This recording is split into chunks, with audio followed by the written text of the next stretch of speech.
tadi udah kita diskusikan, lihat video rame ini seru, bisa tanya jawab yang lebih intens gitu. Dibahas semua pasti nggak cukup ya. Jadi teman-teman, sekarang ini masa pandemi, saya ada survei kecil-kecilan juga ke klien saya. Ternyata kalau kita datang ke sana jawabannya adalah, sebentar ya Mas Hari, kita internal recovery dulu. Nah, itu paling tinggi tuh. Jadi ternyata banyak klien kita juga, terutama yang swasta ya, bukan pemerintahan, memang lagi sibuk ngurusin internal ya. Ada permasalahan-permasalahan yang luar biasa. Ada seorang manajer yang nggak bisa mengontrol pekerjaan anak buahnya karena work from home. Ada manajer yang gaptek, belum tahu Zoom gitu ya. Dia masih video call satu-satu gitu. Jadi secara teknologi ada masalah. Kemudian secara bisnis, rata-rata karena daya beli turun, salesnya turun ya. Seandainya ada yang diminati adalah bagaimana sih meningkatkan penjualan secara online, itu masih dominan jadi keinginan mereka. Bagaimana para leader itu memimpin anak buahnya di saat krisis kayak gini ya. Ternyata juga banyak statement, wah, manajer saya nih lagi stres nih Mas gitu. Jadi kalau kita temuin manajer saya lagi stres, artinya manajer itu leader. Jadi hal-hal semacam itu juga menjadi hal yang menarik.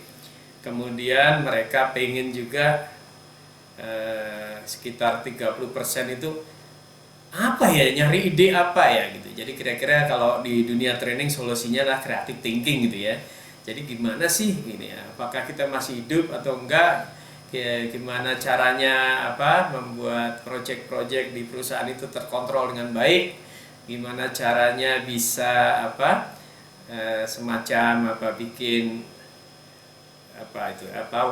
program aplikasi yang bisa membantu pekerjaan mereka. Banyak sekali perubahan bisnis proses, banyak sekali perubahan termasuk produk ya. Jadi kalau dalam strategi marketing itu ada new product, new market, ada juga old product, old market gitu. Ya, ini rata-rata melakukan diferensiasi new product, new market. Termasuk mantan perusahaan saya yang dulu, Marta Tilaar aja bikin hand sanitizer gitu ya. Jadi ya new product, new market. Jadi benar-benar mereka heboh, mereka juga tegang. Ya, dunia training sama ya. Training langsung dicekik, nggak boleh ada kerumunan ya. Jadi terakhir banget saya itu 14 Maret itu ngajar untuk tim DPR di Ubud, Bali. Itu udah setengah ragu-ragu nih, corona gitu. Begitu pulang saya udah pegang handycam, saya rekam gitu. Terus rekam, saya bercerita tentang ini dunia training di masa depan gitu. Sejak itu saya lembur terus bikin video, saya upload di A2Z fortrainer.com gitu. Karena model belajarnya nih kayaknya yang offline saya nggak bisa nih. Saya harus cari uang dari sisi online gitu. Dari sisi online waktu itu juga belum ke Zoom ya, masih ini saya upload aja video-video itu ke YouTube tapi unlist, orang nggak bisa lihat, kemudian harus pakai login. Ya, alhamdulillah itu jalan ya. Dulu diawali dengan pemikiran pakai WA group juga. Jadi karena saya juga ada background IT, memang ini sudah kepikiran, sering jadi diskusi di KSE, gimana ya cara ngasih pelajaran mahasiswa seluruh Indonesia. Waktu itu sudah kepikir bahwa setiap trainer bikin video, diupload, mereka harus belajar dari situ, ada tesnya. Ternyata ada pandemi, jebret. Nah, jadi teman-teman pasti merasakan yang sudah full total sebagai trainer profesional gitu, nggak di kantor, pasti merasakan bahwa market ini memang lagi loyo gitu ya, lagi suntuk. Cuman kan biasa kalau trainer ya setiap bahaya itu lihat peluangnya pasti ada ya, betul ya. Kalau trainer orang bilang dalam kondisi susah maupun gampang, makin susah makin peluang buat kita kan gitu. Tapi sekarang ini ibaratnya kalau kita datang ke prospek kita, mereka seakan-akan orang bawa gerobak, rodanya berbentuk segi 4. Kita mau ngajarin mereka berbentuk bulat. Terus dia teriak, nggak lihat orang lagi sibuk, malah proposal gitu. Tapi kondisinya bisa seperti itu. Ya udah lihat orang nggak bisa face to face, nggak bisa apa ketemu orang, marketingnya masuk pengen ketemu ya. Saya masih sering terima apa WA telepon dari orang-orang yang jualan apa tuh, yang gold gitu ya, forex pengen ketemu. Udah jelas nggak bisa ketemu, jadi marketingnya pasti kesulitan. Nah, itu pengantarnya teman-teman. Jadi kemungkinan kalau di awal kondisi sekarang ini online itu bisa menjadi alternatif tapi sekaligus juga menjadi hal baru yang bisa keren banget nanti di masa depan. Saya aja udah rasanya udah pengen pensiun nih, kalau bisa online aja lah, ngapain keringetan di atas panggung. Jadi kalau saya cek di Klik BCA selama pandemi itu CR saya lebih banyak, lebih sering, tapi totalnya gitu mungkin sekali offline ini 400 kali gitu ya, karena jualannya ya apa video, e-book, kemudian apa login, hak akses untuk belajar, kemudian training online gitu ya, Zoom ya. Pricingnya juga belum bisa bagus teman-teman di Zoom gitu, average 2 jam rata-rata orang jual 99, 100 gitu. Jadi memang, tapi itu peluang karena jadi sekarang ini kayaknya ada tren bahwa 1000 kali 100 itu berubah jadi 100 kali 1000. Mungkin hasilnya sama, tapi kita dapatnya yang 100 kali 1000 gitu ya. Jadi kebayang nggak teman-teman, akan banyak pembajakan. Saya sendiri pernah merasakan itu ya. Dalam arti gini, saya training online pada saat deal itu sekitar 300 peserta. Tapi di kamera-kamera itu ternyata diproyeksikan ke LCD, di dalam ruangan itu ada 15, ada 20 karena seluruh Indonesia. Ini mah 3.000 orang gitu ya. Anda kebayang nggak? Kalau saya jadi sales manager mau ikut training sales gitu, ikut aja satu kan, kemudian di LCD tonton di ruangan gitu. Jadi bisa seperti itu. Kedua, materi kita bisa di-copy. Kalau kita standar aja, teman-teman buka Filmora, screen recorder, selesai sudah. Anda ngajar, mereka punya kopinya.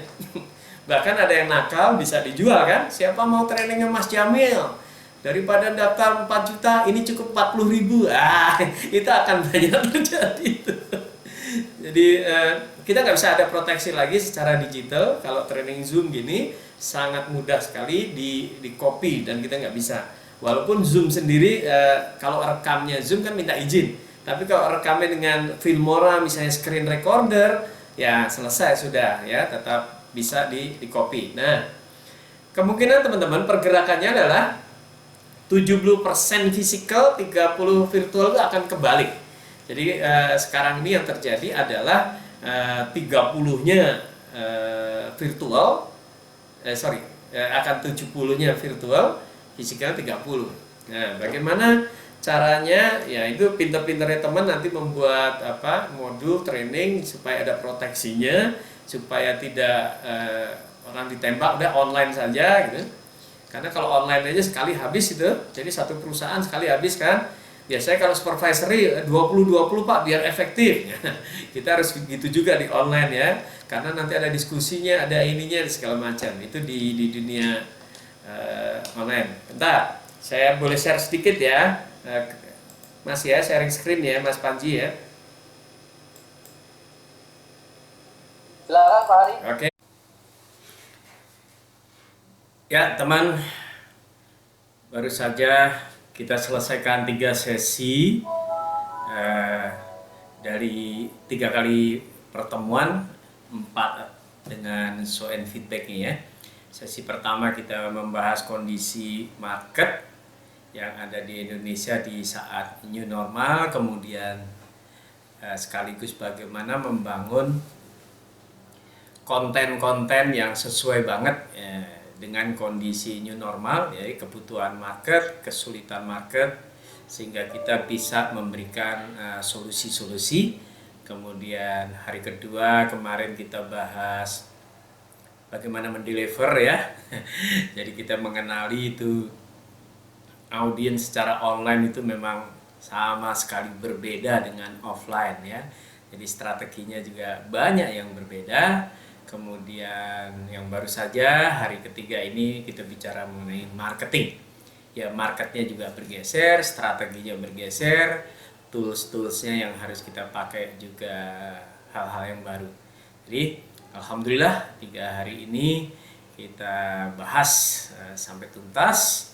Kemudian kita belajar sesuatu dan saatnya nanti di pertemuan keempat show and feedback salah satu peserta bergantian ya untuk tampil menampilkan produknya, modulnya, trainingnya, kemudian disampaikan mungkin dalam tempo 10 menit gitu, kita berikan feedback baik di delivery konten maupun kira-kira bisa diterima pasar atau tidak ya. Oke, terima kasih.